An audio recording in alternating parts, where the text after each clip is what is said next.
അസ്സലാമു അലൈക്കും വറഹ്മത്തുള്ളാഹി വബറകാതുഹു. ബിസ്മില്ലാ വൽഹംദുലില്ലാ വസ്സലാത്തു വസ്സലാമു അലാ അഷ്റഫി റസൂലില്ലാ വഅലാ ആലിഹി വസഹ്ബിഹി അൽഫായിസീന ബിറുദല്ലാഹ് അമ്മാ ബഅദ്. പ്രിയപ്പെട്ട സ്നേഹം നിറഞ്ഞ സഹോദരി സഹോദരന്മാരെ, എല്ലാവർക്കും സുഖമാണെന്ന് കരുതുന്നു. നിങ്ങളുടെ സുഖത്തിനും സന്തോഷത്തിനും വേണ്ടി ഞാൻ ദുആ ചെയ്യുന്നു. അല്ലാഹു സുബ്ഹാനഹു തആല നമുക്കും നമുക്ക് വേണ്ടപ്പെട്ടവർക്കും എന്നും ക്ലാസുകൾ മുടങ്ങാതെ കാണുന്നവർക്കും മാതാപിതാക്കൾക്കും നമ്മുടെ കുടുംബത്തിനും എല്ലാവർക്കും ജീവിതത്തിൽ ഖൈറും ബർക്കത്തും റഹ്മത്തും നിഅമത്തും സലാമത്തും നൽകി അനുഗ്രഹിക്കുമാറാവട്ടെ. ഭൂമി ലോകത്തിൻ്റെ പല ഭാഗത്തു നിന്നും ഒരുപാട് ഉമ്മമാർ, ഉപ്പമാർ, സഹോദര സഹോദരിമാർ അവരുടെ ജീവിതത്തിൽ അനുഭവിക്കുന്ന പല പ്രയാസങ്ങളും ബുദ്ധിമുട്ടുകളും വിഷമങ്ങളും പറഞ്ഞ് പ്രത്യേകം ദുആ ചെയ്യാൻ വേണ്ടി വസിയത്ത് ചെയ്തിട്ടുണ്ട്. അല്ലാഹുവേ, അവരുടെയും എല്ലാവരുടെയും എല്ലാ വിഷമങ്ങളും പ്രയാസങ്ങളും ബുദ്ധിമുട്ടുകളും മാറ്റിക്കൊടുത്ത് എല്ലാ നല്ല ഹലാലായ ആഗ്രഹങ്ങളും ഉദ്ദേശങ്ങളും അവരുടെ സ്വപ്നങ്ങളുമൊക്കെ പെട്ടെന്ന് നീ നിറവേറ്റിക്കൊടുക്ക് റബ്ബേ. ഈ ദുആയിൽ പങ്കെടുത്ത് ആമീൻ പറയുന്ന ആ നാവ് കൊണ്ട് മരിക്കുമ്പോൾ ഞങ്ങൾക്കെല്ലാവർക്കും ലാ ഇലാഹ ഇല്ലല്ലാ എന്ന് പറഞ്ഞ് മരിക്കാനുള്ള ഭാഗ്യം നീ നൽകി അനുഗ്രഹിക്ക് റബ്ബേ. നാം എല്ലാവരെയും അല്ലാഹു സുബ്ഹാനഹു തആല ഇരുലോകത്തും വിജയം നൽകി അനുഗ്രഹിക്കുമാറാവട്ടെ. ആമീൻ യാ റബ്ബൽ ആലമീൻ. പ്രിയപ്പെട്ട സഹോദര സഹോദരിമാരെ, ഇന്ന് നമ്മൾ എല്ലാ ആളുകളുടെയും പല പ്രശ്നങ്ങൾ പരിശോധിച്ച് നോക്കിയാൽ ഏറ്റവും കൂടുതൽ അതിൽ നിന്ന് നമുക്ക് മനസ്സിലാക്കാനും അറിയാനും സാധിക്കുന്നത് കടം എന്നുള്ള ഒരു വലിയ പ്രശ്നമാണ്.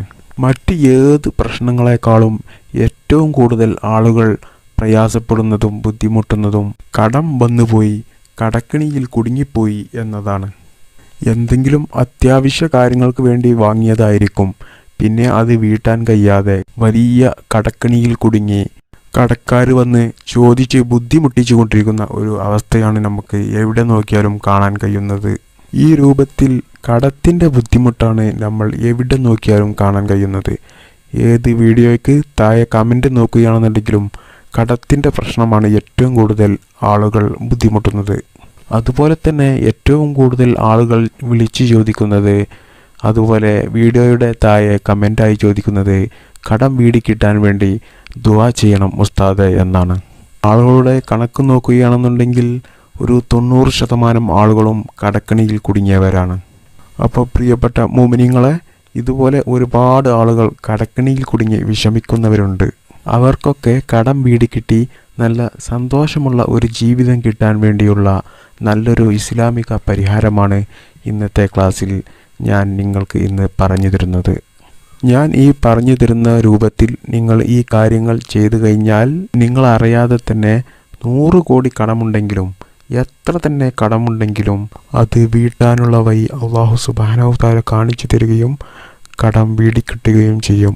പ്രിയപ്പെട്ട മുഅ്മിനീങ്ങളെ, കടത്തെപ്പറ്റി ഇസ്ലാം പറഞ്ഞത് കടം കൊടുക്കൽ സുന്നത്തുള്ള കാര്യമാണ്. ഒരു മനുഷ്യനിക്ക് എന്തെങ്കിലും സാമ്പത്തികമായ രീതിയിൽ ബുദ്ധിമുട്ട് വന്നു കഴിഞ്ഞാൽ മറ്റുള്ളവരോട് കടം ചോദിക്കാം. അതിന് യാതൊരു വിരോധവുമില്ല നമ്മുടെ പരിശുദ്ധ ഇസ്ലാമിൽ. അങ്ങനെ ആരെങ്കിലും കടം ചോദിച്ച് അവർക്ക് കടം കൊടുത്തു കഴിഞ്ഞാൽ അത് സുന്നത്തുള്ള കാര്യമാണ്, ദീൻ ഇസ്ലാമിൽ കൂലിയുള്ള കാര്യമാണ്. മാത്രമല്ല റസൂലുള്ളാഹി സ്വല്ലല്ലാഹു അലൈഹി വസല്ലമ തങ്ങൾ പറഞ്ഞിട്ടുണ്ട്, ആരെങ്കിലും 2 പ്രാവശ്യം കടം കൊടുത്തു കഴിഞ്ഞാൽ 1 പ്രാവശ്യം സദഖ കൊടുക്കുന്നതിൻ്റെ കൂലി അവനിക്ക് അല്ലാഹു സുബ്ഹാനഹു തആല കൊടുക്കുമെന്ന് റസൂലുള്ളാഹി സ്വല്ലല്ലാഹു അലൈഹി വസല്ലമ തങ്ങൾ നമ്മെ പഠിപ്പിച്ചിട്ടുണ്ട്. അപ്പോൾ എൻ്റെ പ്രിയപ്പെട്ട മുഅ്മിനീങ്ങളെ, കടം കൊടുക്കുന്നതും കടം വാങ്ങുന്നതും ഇസ്ലാമിൽ അതിന് യാതൊരു എതിരുമില്ല. ഇസ്ലാം അത് നിരോധിച്ച ഒരു കാര്യമല്ല, ഇസ്ലാമിൽ അത് അനുവദനീയമാണ്. മാത്രമല്ല അത് ഇബാദത്താണ്, അത് സുന്നത്തുള്ള കാര്യമാണ്, അത് അള്ളാഹുവിൻ്റെ അടുക്കൽ കൂലിയുള്ള ഒരു കാര്യമാണെന്നാണ് ഇസ്ലാം പഠിപ്പിക്കുന്നത്. അതേസമയം ഒരു ആവശ്യവുമില്ലാതെ ഒരു ബുദ്ധിമുട്ടുമില്ലാതെ ആ കടം വാങ്ങിക്കഴിഞ്ഞാൽ എനിക്ക് കൊടുക്കാൻ കഴിയില്ല എന്നുള്ള ഉറപ്പോടുകൂടി ആ കടം വാങ്ങിയാൽ പിന്നീട് അത് തിരിച്ചു കൊടുക്കാൻ കഴിയില്ല എന്നുള്ള ഉറപ്പുള്ള ഒരാൾക്ക് ഒരിക്കലും കടം വാങ്ങൽ ഇസ്ലാമിൽ അനുവദനീയമല്ല. അതേസമയം ഒരു മനുഷ്യന് ജീവിതത്തിൽ വലിയ ബുദ്ധിമുട്ട് വന്നു, കടം വാങ്ങൽ നിർബന്ധിതനായി. അങ്ങനെ അവൻ കടം വാങ്ങി. പക്ഷേ പിന്നീട് അവന് ആ കടം തിരിച്ചു കൊടുക്കാൻ കഴിയുന്നില്ല. അങ്ങനെ ബുദ്ധിമുട്ടുന്ന ആൾക്കുള്ള ഒരു ഇസ്ലാമിക പരിഹാരമാണ് ഇന്ന് ഞാൻ നിങ്ങൾക്ക് പറഞ്ഞു തരുന്നത്. പ്രിയപ്പെട്ട മുഅ്മിനീങ്ങളെ, മാനസികമായ സംതൃപ്തിയും സന്തോഷവും കളിയാടുന്ന ഒരു ജീവിതം ആഗ്രഹിക്കാത്തവർ ആരും തന്നെ ഉണ്ടാവില്ല. വലിയ വീടും വലിയ വാഹനവും കോടികൾ നിറഞ്ഞു കിടക്കുന്ന ബാങ്ക് അക്കൗണ്ടുമാണ് ഐശ്വര്യം എന്ന് തെറ്റിദ്ധരിച്ചവർ ഉണ്ടാകും. എന്നാൽ അറിഞ്ഞുകൊള്ളുക, മാനസിക സംതൃപ്തിയും സമാധാനവും സന്തോഷവുമുള്ള ജീവിതമാണ് യഥാർത്ഥ ഐശ്വര്യ ജീവിതം എന്ന് പറയുന്നത്. അത്തരം ഐശ്വര്യപൂർണമായ ജീവിതം നമുക്ക് ലഭ്യമാകണം. അതിനുവേണ്ടി നമ്മുടെ കടബാധ്യതകളെല്ലാം തീർന്നു കിട്ടണം. സാമ്പത്തികമായ അഭിവൃദ്ധി വന്നുകൊണ്ട് ധനികനാവാനും അതുപോലെ തന്നെ ഐശ്വര്യവാനാവാനും മുത്തുനബി തങ്ങൾ പറഞ്ഞ ഈ മാർഗം നിങ്ങൾ സ്വീകരിക്കുക. കടങ്ങൾ കൊണ്ട് നീ പ്രയാസപ്പെടുന്നുണ്ടോ? അതുപോലെ തന്നെ സാമ്പത്തിക പ്രശ്നങ്ങൾ നിന്നെ അലട്ടുന്നുണ്ടോ? എങ്കിൽ നീ ഈ ആത്മീയ മാർഗം മുറുകെ പിടിച്ചുകൊള്ളുക. അനസ് റളിയല്ലാഹു അൻഹുവിൽ നിന്ന് നിവേദനം ചെയ്യുന്ന ഹദീസ്, നബി തങ്ങൾ പറഞ്ഞു, ആരെങ്കിലും ജുമാ ദിവസം അഥവാ വെള്ളിയാഴ്ച ദിവസം ഇത് 70 തവണ ചൊല്ലുക.